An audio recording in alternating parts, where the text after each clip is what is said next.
나이를 먹으면 먹을수록, 세월을 먹으면 먹을수록 우리에게는 기품이 있어야 됩니다.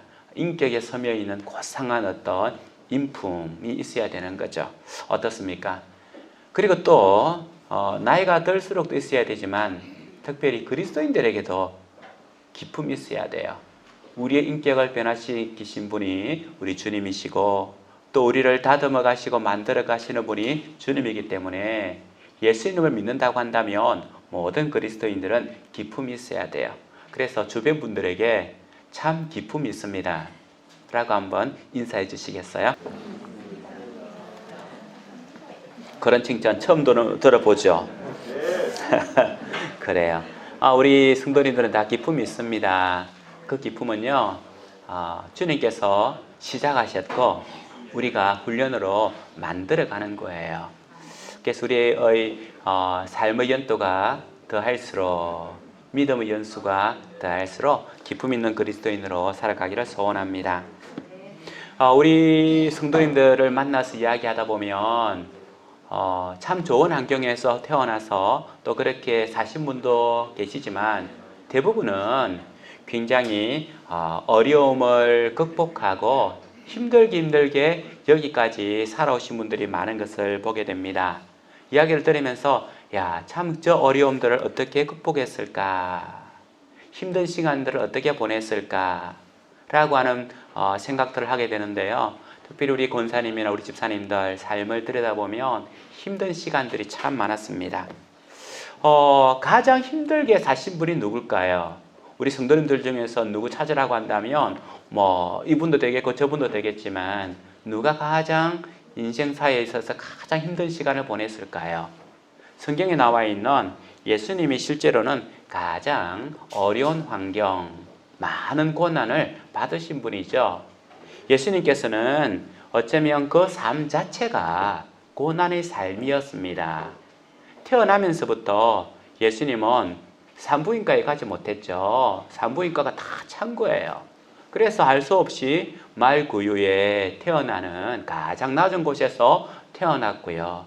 태어나자마자 헤롯 대왕이 이 가정을 몰살시킨다라고 하는 소문을 듣고는 이집트까지 피난을 가요. 그때 요셉과 마리아가 어느 정도 성숙한 사람들이 아니라 고정에 의하면 10대 말 정도라고 이야기를 합니다. 그 먼 거리를 출산한 이 아이를 가지고는 데리고는 이집트까지 도망을 가는 거죠. 그 자체가 엄청 힘든 시간이었을 겁니다.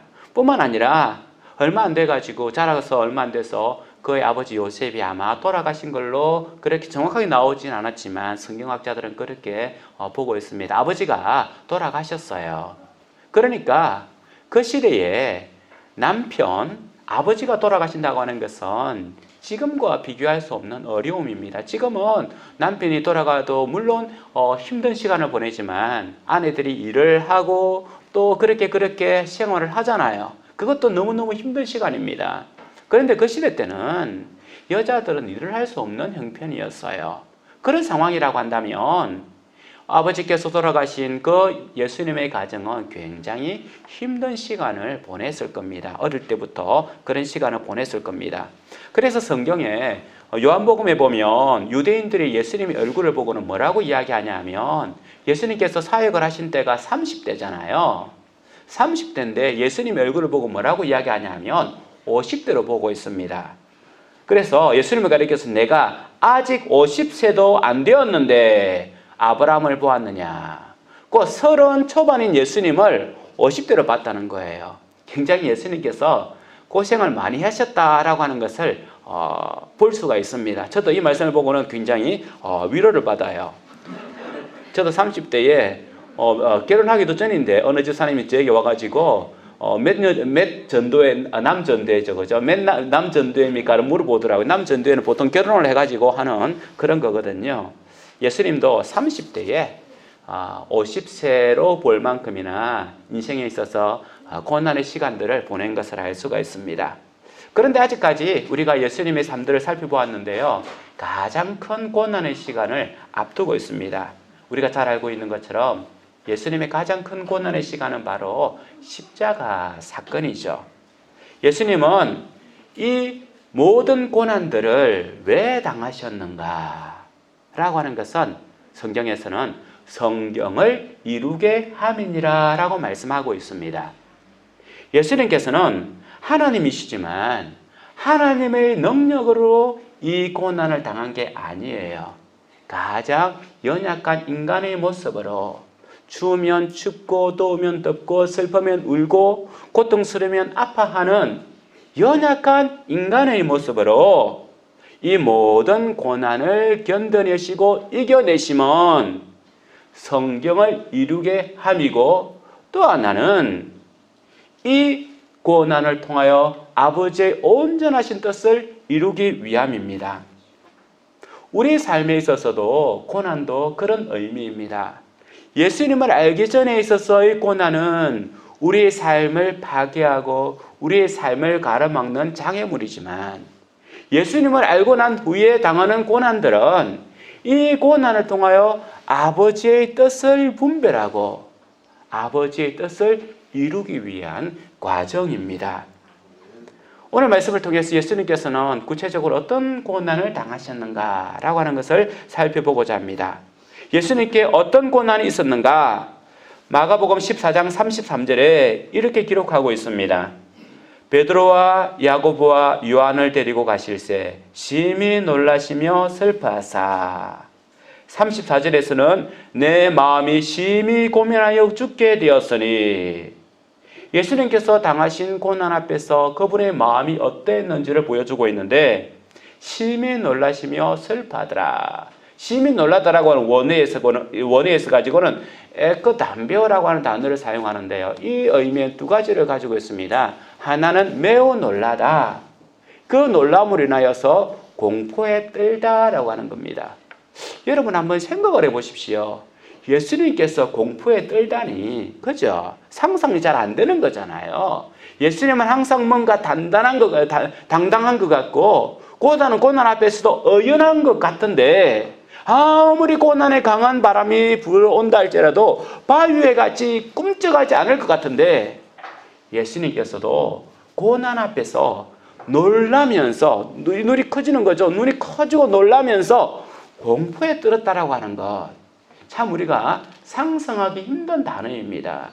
그런데 예수님께서는 심히 고민하면서 내가 죽게 되었으니, 바로 이것이 공포라는 거잖아요. 내가 죽게 되었으니. 예수님께서도 고난 앞에서 장사가 아니었어요. 고난의 바람 앞에서 꿈쩍하지 않는 그런 바위와 같은 존재가 아니라 고난 앞에서 사시나무 떨듯이 떠는 그런 연약한 인간의 모습을 보여주고 있습니다. 예수님께서는 그러면 왜 십자가 사건 앞에서 사시나무 떨듯이 공포에 떨면서 그렇게 하고 있는가? 여러분들이 아마 옛날에 나왔던 패션 오브 크라이스트라고 하는 영화를 보셨는지 모르겠는데, 저는 그 영화를 사실은 안 봤어요. 예수님에 대해서 너무 한쪽으로만 설명할 수 있겠다 생각이 들어서 보고 비판을 해야 되는데, 저는 보지 않고 그냥 그렇게 말았는데요. 패션 오브 크라이스트에 보면 예수님께서 어떻게 고난당하는지, 어떻게 십자가에 못 박히는지를 아주 생생하게 그려놨습니다. 그래서 예수님께서 가시관을 쓸 때도 로마 병정들이 가만히 가시 면류관을 쓰는 것이 아니라 그냥 가시 면류관을 쿡 눌러 씌워가지고는 피가 철철철철 나오는 그 모습도 있고요. 채찍을 때릴 때마다 피가 튀기는 모습도 나오고, 또 예수님께서 이 고난이 너무 힘드니까 눈이 그냥 돌아가는 그런 장면도 나와요.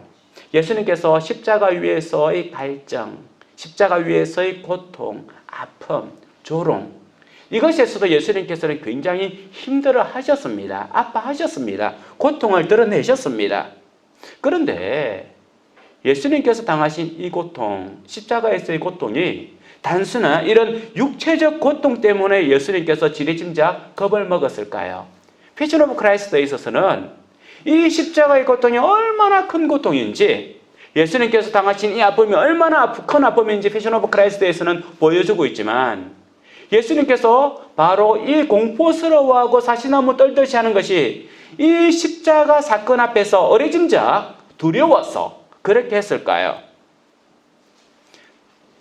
예수님께서는 십자가에서 죽음을 당합니다. 우리는 육체적 고통보다 더 힘든 것은 영적 고통이죠. 다른 말로 말한다면 우리 어머니들에게 있어서는 육체적 고통보다는 정신적 고통이잖아요. 그래서 자녀가 간이 안 좋으면 간이라도 떼줄 수 있는 것은 바로 육체적 고통보다는 내 자녀에 대한 사랑, 정신적 고통이 크기 때문에 그렇다는 거예요. 내 자녀에게 장기 하나를 떼주고 나서도 기뻐할 수 있는 이유는 뭐냐면 육체적 고통보다도 이 자녀가 살아나는 것에 대한 기쁨이 더 크기 때문에 그렇다는 겁니다. 또한 그것보다 더 큰 고통이 바로 영적인 고통이라고 하는 거죠. 자기 자신과 우리 몸과 우리 영혼이 분리되는 것을 육체적 죽음이라고 합니다. 우리 모두는 육체적 죽음을 당할 겁니다. 우리 육체와 내 자신의 육체와 내 자신의 영혼이 분리되는 시간이 반드시 온다는 거예요. 육체적 죽음을 당할 겁니다. 대신 또 하나의 죽음이 있는데 내 영혼과 자신의 영혼과 하나님이 분리되는 것. 이것이 바로 영혼의 죽음입니다. 육체적 고통보다 영혼의 고통이 더 크듯이 육체적 죽음, 내 몸과 내 영혼이 분리되는 육체적 죽음보다 더 큰 고통과 아픔, 영벌이라고 하죠. 영원한 저주, 영원한 영벌은 내 영혼과 하나님이 바로 분리되는 겁니다. 이것은 육체적 죽음과 비교할 수 없는 너무너무 크고 너무너무 참을 수 없는 영원한 고통이라고 하는 거죠. 영혼의 구원이 보장된 사람에게 있어서는 육체적 죽음은요, 통과 의례입니다. 우리가 더 큰 자유, 더 큰 복, 더 큰 기쁨으로 통하기 위한 통과 의례라고 하는 거죠. 그래서 그 순간에는 힘들고 그 순간에는 괴롭고 이별의 아픔이 있다 할지라도 이 육체적 죽음을 통하여서 우리는 더 큰 자유, 더 큰 기쁨으로 들어갈 수가 있습니다. 하지만 영혼의 죽음 앞에서는 어떤 것도 힘을 쓰지를 못해요. 영혼의 죽음 앞에서는 어떤 것도 우리를 도와주지 못한다는 겁니다. 그래서 이것을 영원한 형벌이요, 영원한 저주라고 하는 거죠. 주님께서 당하신 고통은요, 이 단순한 육체적 고통이 아니었습니다.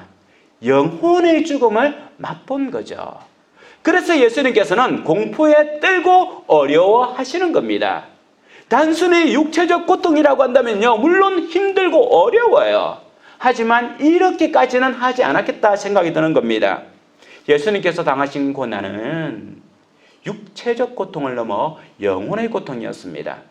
예수님은 본질적으로 하나님과 분리될 수 없는 분입니다. 예수님은 하나님과 함께 계시고 하나님과 영원히 함께 계시면서 그분과 교제하는 분이 바로 예수님입니다. 본질적으로, 절대적으로 떨어질 수 없는 분이 하나님과 예수님의 관계예요. 그래서 오늘 말씀해 보면 14장 36절에 뭐라고 이야기하냐면 이르시되 아빠 아버지여, 아빠 아버지여. 이것이 예수님과 하나님의 관계를 굉장히 잘 보여주는 말씀입니다. 유대인들은요, 하나님을 아빠라고 부를 수가 없었어요. 몇몇의 성경에는 나의 아버지 하면서 파테를 아버지라고 부르지만 아빠라고는 부를 수가 없다는 거죠. 이건 불경건한 거였습니다. 왜냐하면 이건 굉장히 친한 관계거든요. 조그마한 아이들이 아빠 하는 어리광을 부리면서 의존하고 그분의 모든 것을 맡기는 이런 관계가 바로 아빠의 관계였어요. 그래서 유대인들은 감히 하나님, 높으신 그 하나님, 위대하신 하나님을 아빠라고 부를 수 없는 거예요. 혹시 여러분들 중에서 하나님을 아빠라고 부르지 못하는 분이 있습니까? 그건 파테르, 하나님을 아버지로만 생각하는 저 멀리 계시는 아버지로 느끼기 때문에 그래요. 그리스도인들은 하나님을 아버지가 아니라 아빠라고 불러야 됩니다. 아빠라고 하는 것은 하나님과 내 사이가 얼마나 가까운지를 보여주는 거죠. 바로 예수님은 유대인들이 부를 수 없는 그 이름 아빠라고 하는 이름을 통하여서 하나님과 예수님의 얼마나 친밀한 관계인지를 보여주고 있습니다. 그리고 또 예수님께서는 십자가에 못 박히셔서 하신 말씀 중에 마가복음 15장 34절에 엘리 엘리 라마 사박다니라고 하는 말씀을 하셨죠. 나의 하나님 어찌하여 나를 버리셨나이까 라고 하는 십자가에서 고통 가운데 하신 게 나의 하나님 어찌하여 나를 버리셨나이까 라고 하는 건데요. 이것은 버렸다라고 하는 것은 육체적 죽음을 말하는 것이 아니라 영적 분리를 말하는 겁니다. 영적 나누어짐을 말하는 거예요. 예수님께서 십자가에서 가졌던 고통은요, 못이 박히는 고통, 가시관이 쓰이는 고통, 옆구리에 창이 들어오는 그 고통도 고통이지만 그보다 더 큰 고통은 하나님과 분리되는 고통이었습니다. 사랑하는 성도 여러분, 여러분들의 고통은 어디에 있습니까? 여러분들이 느끼는 가장 큰 고통은 어디에 있습니까? 하나님과 분리되고 그분의 음성이 들리지 않고 그분이 느껴지지 않을 때에 우리 심령이 찢어지는 것처럼 아플 때가 있습니까? 설교가로 유명한 스펄저 목사님이 십자가 앞에서 울고 있을 때에 목사님, 왜 그렇게 당신은 그렇게 웁니까? 그렇게 예수 그리스도의 십자가를 생각하면 그렇게 눈물이 납니까? 라고 물으니까 스펄저 목사님이 유명한 말을 했죠. 아닙니다. 내가 십자가를 바라봄에도 불구하고 눈물이 나지 않아서 울고 있습니다. 그리스도는 그런 거예요. 하나님이 느껴져서 우는 감동의 눈물도 있지만 하나님이 느껴지지 않아서 오는 아픔의 눈물도 있다는 거예요. 바로 예수님께서는 이 고통 앞에서 눈물을 흘리고 아파하고 있습니다. 우리가 신앙 고백을 하는 것 중에 하나가 사도신경이 있습니다. 물론 이 사도신경이 사도들이 고백하고 사도들이 말한 것은 아닙니다.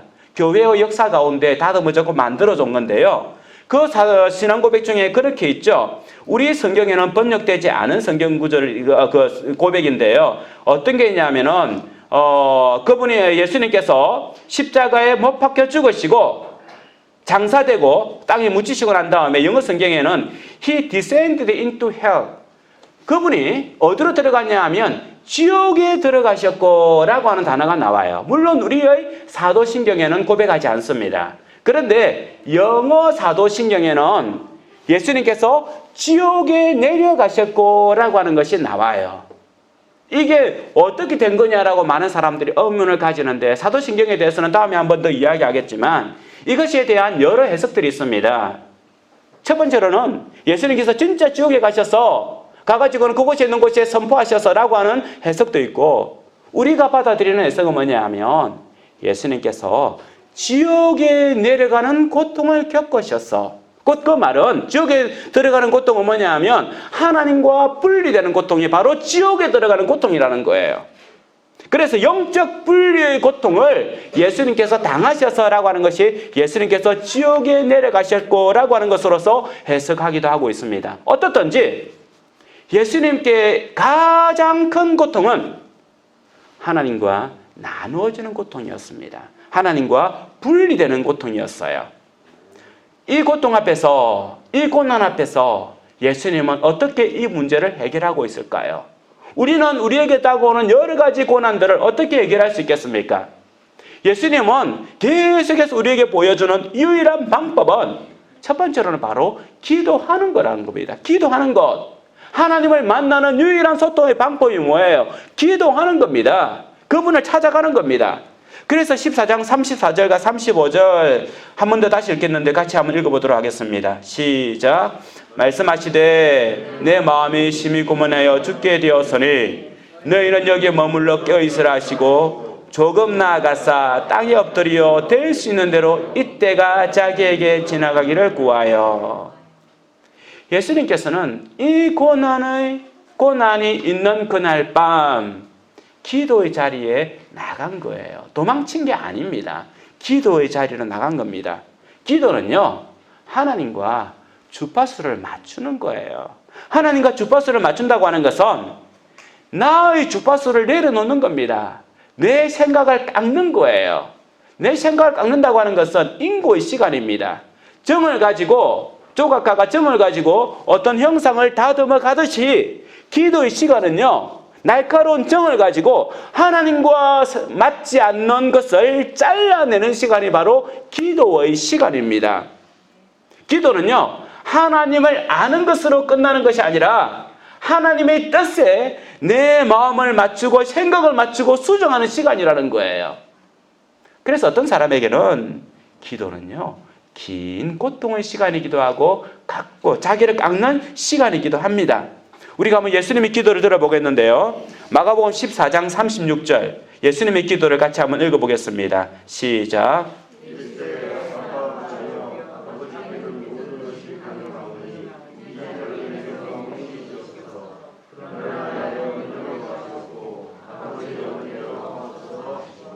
예, 기도의 내용은 두 가지죠. 아버지, 이 고통에서 좀 벗어나게 해주십시오. 내게 다가올 그 고통에서부터 벗어나게 해주십시오.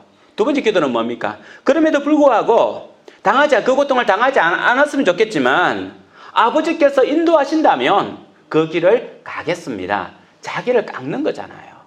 공포와 놀람과 두려움 가운데에서도 아버지의 그 뜻에 나를 맞추겠다라고 하는 것이 기도라는 겁니다. 그래서 히브리서 기자는요, 히브리서 5장 7절에 이 장면을 두고 뭐라고 이야기하냐면, 히브리서 5장 7절에 그는 육체에 계실 때에 자기를 죽음에서 능히 구원하실 이에게 심한 통곡과 눈물로 간구와 소원을 올렸고, 우리 이 마가복음 14장에는 기록되어 있지 않은데 히브리서 5장에 있어서는 예수님께서 이 자리에서 어떻게 했냐면 심한 통곡과 눈물로 간구하였다. 마가복음에 있어서는 주님 앞에 땅에 엎드렸어 라고 하는 표현으로 했는데 같은 표현인 거예요. 하나님 앞에서 그는 통곡은 알잖아요. 소리내어 우는 거, 소리내어 울고 눈물로 간구하고. 예수님의 그 기도는요, 처절한 기도였습니다. 고상하고 품위 있게 앉아서 하는 기도가 아니라 자기의 마음을 찢고 가슴을 찢고 옷을 찢는 그런 고통의 시간이었습니다. 누가복음 22장 44절에 의사인 누가는 이렇게 기록하고 있습니다. 예수께서 힘쓰고 애써 더욱 간절히 기도하시니, 아마 누가가 기록할 단어가 마땅하지 않았던 것 같아요. 얼마나 애를 쓰고 힘들고 어렵게 기도했냐면 힘쓰고 애써 더욱 간절히, 이 네 개의 단어를 통하여 예수님의 기도가 얼마나 힘들고 거칠은 기도였는지를 보여주고 있습니다. 그리고는 땀이 땅에 떨어지는 핏방울 같았더라. 땀이 땅에 떨어지는 핏방울 같았더라. 우리가 잘 알고 있는 단어지 않습니까? 예수님께서 새벽에 기도하셨는데요. 몇 월달입니까? 4월달이지 않습니까? 여러분들 4월달, 지금은 5월달인데요. 4월달 새벽 예배 나올 때에 추워요. 그래서 히터를 켭니다. 4월달 새벽에 추운 날 산속에서, 광야에서, 특별히 광야는 얼마나 빨리 식습니까? 그 광야에서 땀이 날 정도로 기도한다? 여러분 땀이 날 정도로 한번 기도해 보셨어요? 여름날은 가만 앉아 있어도 땀이 나니까 정말 땀이 날 정도로 추운 날 바깥에서 땀이 날 정도로 기도했다는 거예요. 그러니까 예수님께서 그냥 점잖게 기도한 것이 아니라 얼마나 온 힘을 다했는지, 얼마나 애를 썼는지, 그 내부가 얼마나 큰 갈등으로 폭발했는지, 폭발입니다. 내부가 폭발한 거예요. 그래서 예수님 속에 있던 피가 땀방울과 함께 흘러져 나오는 거죠. 의학적으로는 모세혈관이 터지면 그렇게 된다라고 이야기를 해요. 곧 그러니까 예수님께서 한 그 기도의 시간이 얼마나 간절하고 애쓰고 힘든 시간이었는지. 예수님은 하나님이시잖아요. 그럼에도 불구하고 이 고통 앞에서, 이 죽음 앞에서, 하나님과 분리되는 이 고통 앞에서 자기의 목숨을 내어놓고 하는 기도를 하고 있습니다. 사랑하는 성도 여러분, 때로는 기도가 그럴 때가 있는 거예요. 하나님의 뜻에 자기의 뜻을 맞추어 갈 때는 가슴을 찢는 시간이 있습니다. 가슴을 찢는 시간이 있는 거예요. 저도 이 교회에 오기 전에 하나님 앞에 기도의 시간을 가졌습니다.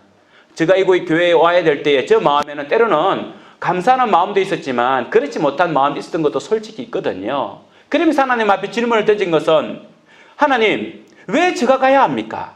하나님 왜 제가 가야 되는 거죠? 라고 하는 질문을 던졌어요. 저도 참 막막했거든요. 그때 하나님께서 저에게 두 가지를 보여주셨어요. 저번에 초에 한번 말씀을 드렸는데 두 가지를 보여주셨어요. 그러면서 하나님께서는 너가 아니면 내가 누구를 보낼까? 라고 하는 말씀을 주셨어요. 그 말씀 앞에서 지금 내 상황과 지금 나의 꿈과 내가 품고 있는 그 어떤 것보다도 주님께서 나를 보내시면 가겠다라고 하는 것을 저를 꺾는 시간을 가진 겁니다. 기도 시간은요, 자기 꿈을 키우는 시간일 수도 있겠지만 때로는요, 자기를 꺾는 시간입니다. 자기를 죽이는 시간입니다. 자기를 낮추는 시간이고요. 우리 예수님께서는 이 시간을 가진 겁니다. 하나님은 이 기도 시간을 통하여서 고난의 때에 도망가지 않고 고난의 산을 넘을 수 있는 힘을 주시는 겁니다.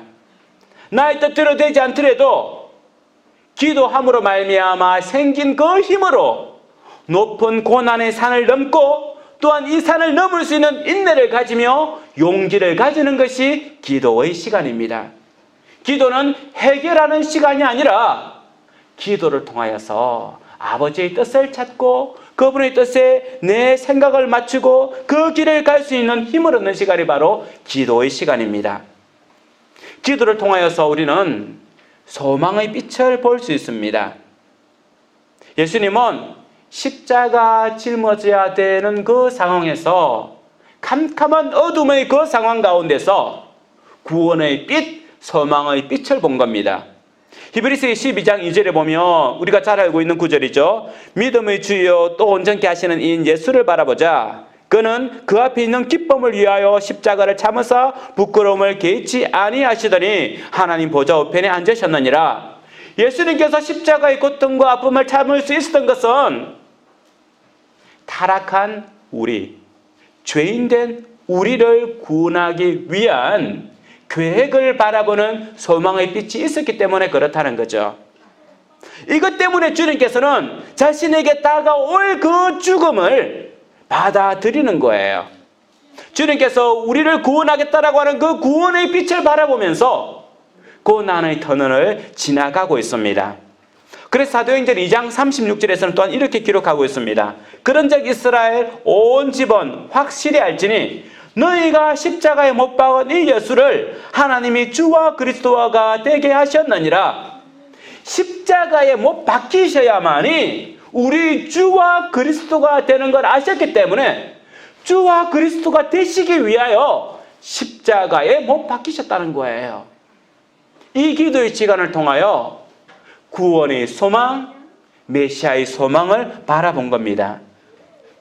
2000년 전 이스라엘 지도자가 예수님을 못 박은 것이 아니라 실제로는 우리의 죄악, 우리의 약함이 예수님을 십자가에 못 박았고 십자가에 못 박히신 그 예수님이 우리의 구원자가 되어주신 겁니다. 사랑하는 성도 여러분, 우리에게도 고난은요, 소망을 바라보는 시간입니다. 우리도 이 고난의 시간에 구원의 빛을 바라보는 시간입니다.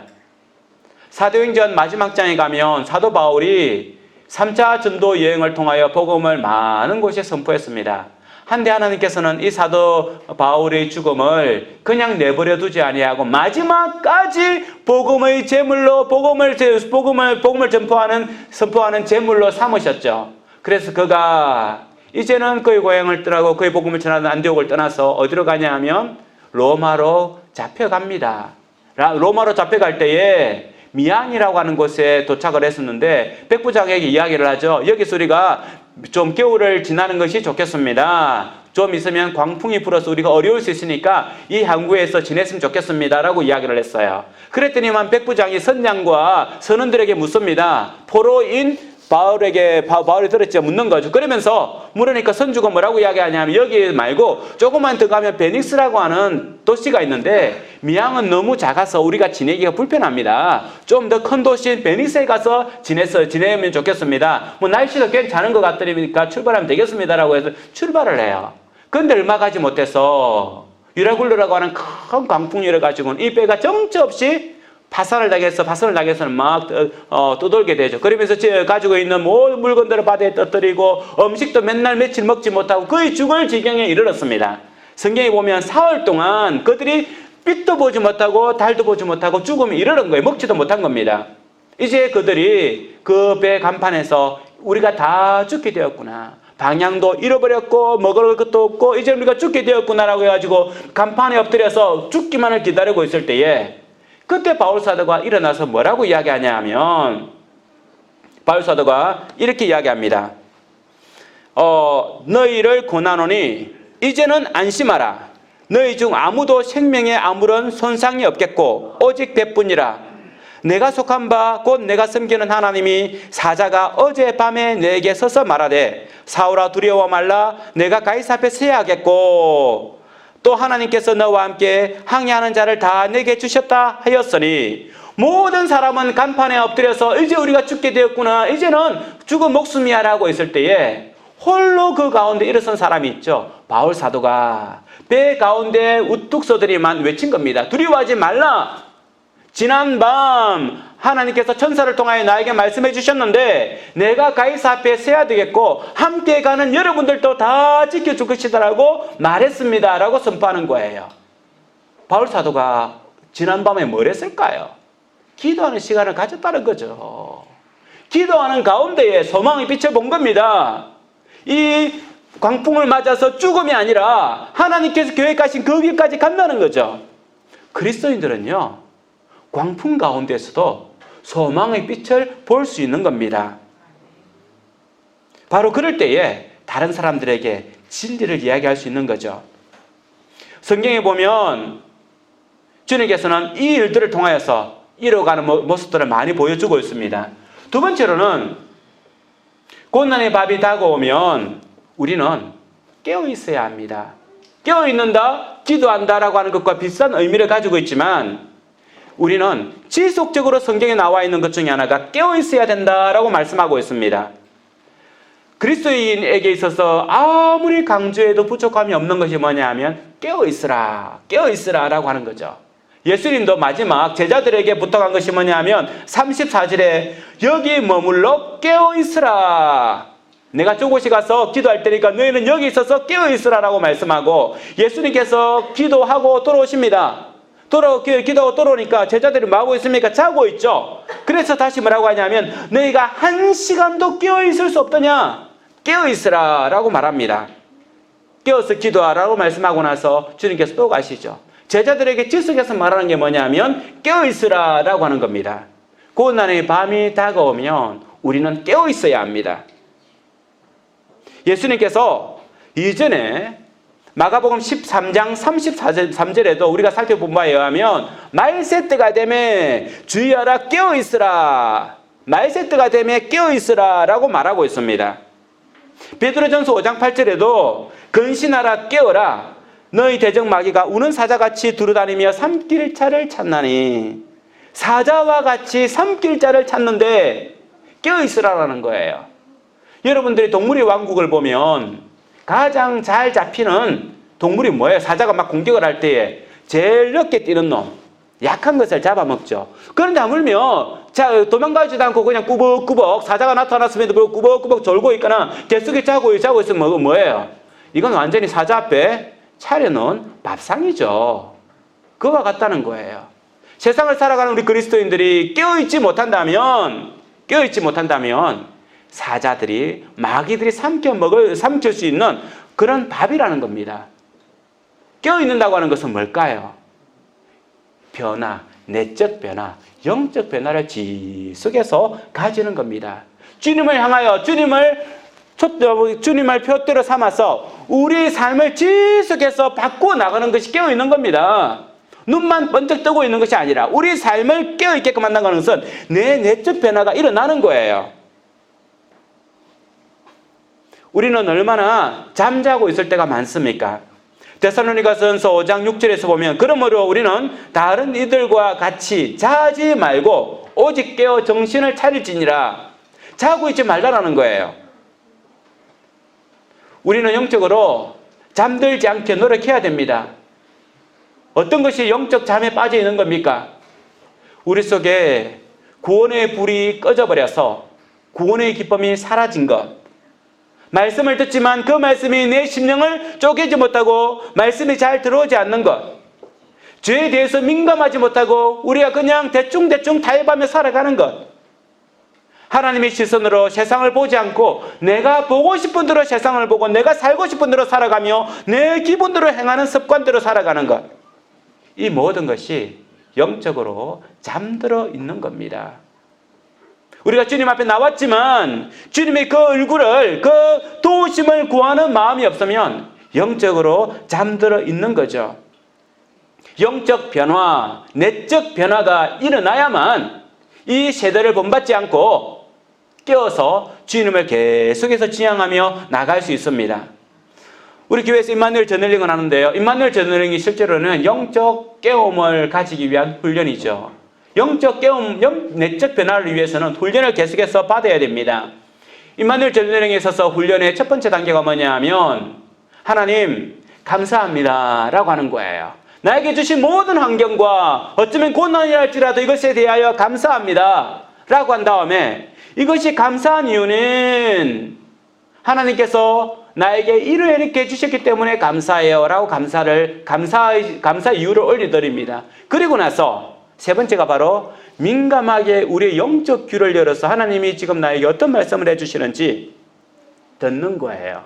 내가 말하는 것뿐만 아니라 주님께서 나에게 어떤 말씀으로 대답해 주시는지 이 듣는 것이 임마누엘 저널링인데요. 곧 이 하나님의 음성을 들으면서 내가 그렇게 살려고 하고 감동하고 감격할 때에 내적 변화가 일어나는 거죠. 그리스도인들은요, 깨어 있어야 합니다. 아버지께서 무슨 말씀을 하시는지 내 귀로 들어야 된다는 거예요. 아버지의 말씀을 들을 수 없다면 잠자고 있는 겁니다. 깨어 있어야 되는 것은요, 선택이 아닙니다. 그래서 주님께서는 이것을 명령문으로 사용하고 있습니다. 깨어 있으라. 이것은 깨어 있고 싶거나 깨어 있고 싶지 않은 내가 선택의 문제가 아니라는 거죠. 이건 영적 죽음과 삶의 갈림길에서 내가 어느 것으로 갈래라고 하는 질문이라는 겁니다. 우리는 영적으로 주님의 음성을 듣기 위해서는 귀를 열어야 되고 반대로 세상의 소리에는 귀를 닫아야 되는 겁니다. 친구가 우리를 유혹할 때 그 친구의 목소리를 무시하고 듣지 않아야 되고요. 세상에서 말하는 성공의 이야기를 할 때에 세상의 성공을 따라가는 것보다는 예수 그리스도와 함께 내가 고난받기를 원한다고 하는 것, 이것을 선택하는 거예요. 이것이 바로 영적으로 깨어있는 겁니다. 마지막으로 고난을 통하여서 하나님의 뜻을 이루기 위해서는 함께 가야 합니다. 함께 가야 합니다. 예수님께서도 겟세마네 동산에 혼자 가신 것이 아니죠. 제자들을 밑에 내려다 놓고 33절에 보면 베드로와 야고보와 요한을 데리고 가실새 베드로, 야고보, 요한을 데리고 갔습니다. 예수님 혼자서도 기도할 수 있는 분인데도 불구하고 이 제자 3명을 데리고 갔다는 거예요. 함께 갔다는 겁니다. 복음은, 하나님 나라는요, 혼자 전하는 것이 아니라는 거죠. 그래서 예수님께서는 이 복음을 전할 때도 제자들을 만드십니다. 제자들과 함께 가십니다. 하나님은 세상을 혼자 만드셨죠. 하나님께서 세상을 혼자 창조하셨지만 이 세상을 다스리는 데 있어서는 우리와 함께 다스리시기를 원하십니다. 우리가 하나님의 손을 붙잡으면 하나님과 함께 이 세상을 다스릴 수 있습니다. 이것을 뭐라고 하냐면 임마누엘이라고 하죠. 주님께서 함께 하신다. 예수님 우리와 함께 하신다. 임마누엘 된다는 겁니다. 하나님이 창조하셨지만 하나님은 우리와 함께 다스리시기를 원하시는 것이 바로 그것이 임마누엘 삶이라는 거예요. 여기에 또한 교회 공동체의 비밀이 있습니다. 교회는요, 혼자 세우는 게 아니에요. 교회는 우리 성도 모두가 세워나가는 겁니다. 고난도 역시 혼자 견디는 게 아닙니다. 고난도 우리 성도가 함께 견디는 겁니다. 가장 경건한 사람, 진정으로 경건한 사람은 어떤 사람이 경건한 사람일까요?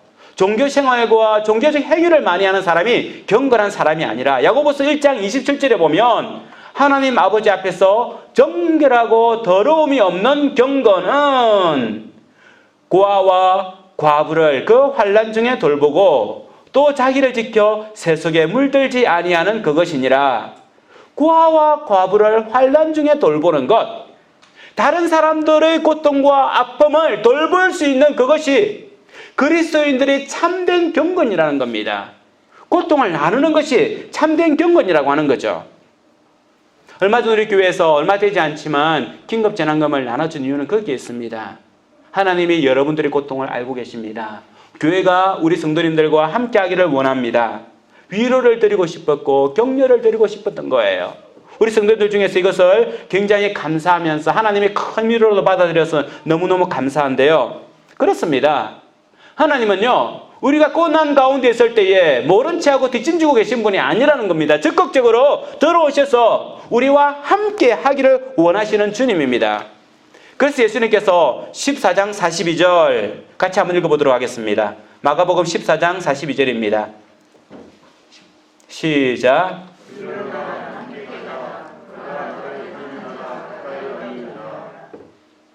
여러분, 이런 말 하고 싶겠습니까? 예수님이 깨어서 기도해라 라고 해서 기도하고 들어오니까 또 자고 있어요. 깨어서 기도해라 라고 해서 또 기도하고 또 자고 있어요. 에고, 요놈들이 몸이 약해서 안 되겠구나 하고 예수님께서는 이제 가버렸습니다. 돌아왔을 때에 좀 짜증이 안 나겠습니까? 그렇죠? 나는 지금 죽을 동안 이렇게 하는데 안 나겠어요. 그런데 참 예수님께서 뭐라고 이야기하나요?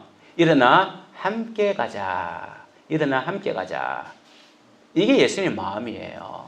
어디로 가자는 겁니까? 십자가 아래로 함께 가자는 거죠. 다음 사역으로 함께 가자는 거죠. 다음을 함께 가자는 거예요. 얼마나 못난 제자들입니까? 그런데 주님께서는 이 못난 제자들을 책망하지 아니하고 그럼에도 불구하고 함께 가자라고 주님께서 말씀하고 있습니다. 우리 안빛교회도 주님이 손을 잡고 일어나야 하는 겁니다. 잠자고 있는 데서 일어나서 내민 그 손을 붙잡고 함께 걸어가야 합니다. 우리 교회도 우리 개인적으로도 육체적으로 변명할 것이 너무 많습니다. 육체적으로 약한 것을 말할 게 너무 많다는 거죠. 우리 교회는 성도가 얼마 되지 않아요. 우리 교회는 그래서 재정이 약합니다. 우리는 아직까지 훈련을 잘 받지도 못했고 성경에 대해서 다 알지도 못하고 예수 그리스도에 대한 체험도 없으며 우리에게는 영적 능력도 없으며 또한 교회 나온 지 얼마 되지도 않았습니다. 또한 이 교회가 낯섭니다. 우리가 하나님 앞에 드릴 수 있는 변명이 얼마나 많은지 몰라요. 육체적 변명이 얼마나 많은지 모릅니다. 하지만 주님은 우리에게 고난의 잔을 함께 마시고 함께 걸어가자라고 이야기하는 거예요. 이 변명은 우리가 고난의 잔을 함께 마시기 싫어서 하는 변명이 아닙니까? 주님께서는 이 고난의 잔을 통하여서 소망을 보고 구원을 보고 우리를 선한 대로 이끌어 가시는 겁니다. 그래서 주님께서는 이 고난의 잔을 함께 마시고 함께 일어나 가자라고 말씀하고 있습니다. 우리가 어려움을 당하면 짓눌려서 숨을 쉬지 못할 때도 있습니다. 걱정스러운 일이 있으면 밤잠을 이루지 못할 때가 있죠. 어떻게 하나 가슴을 칠 때도 있습니다. 그럴 때에 주님과 함께 가시십시오. 우리 한빛교회도 주님과 함께 가기를 원합니다. 주님이 우리에게 빛을 비춰주실 겁니다. 주님이 한빛교회의 친구가 되어 주실 겁니다. 우리가 이제 주님의 손을 맞잡고 서로 힘이 되어 걸어갈 때에 우리 앞에 있는 고난을 물리칠 수가 있습니다.